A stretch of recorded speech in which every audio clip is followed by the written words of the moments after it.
स्वप्ने ही तुमच्या आत्म्याची भाषा आहेत. त्यांना जगण्याची संधी द्या आणि तुमच्या जीवनाचे खरे अर्थ शोधा. आयुष्यातील प्रत्येक अडथळा हा आपल्या धैर्याची आणि आपल्या संकल्पनाची परीक्षा आहे. त्यांना सामोरे जाण्याची तयारी ठेवा.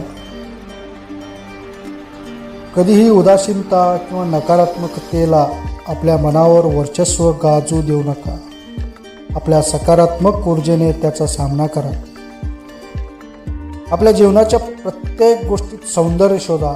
सौंदर्य हे आपल्या आत्म्याला उज्ज्वल आणि आनंदी बनवते. स्वतःच्या क्षमतांचा विश्वास ठेवा आणि कधीही हार मानू नका. आपल्या स्वप्नांच्या प्रती अडून राहा आणि ते साकार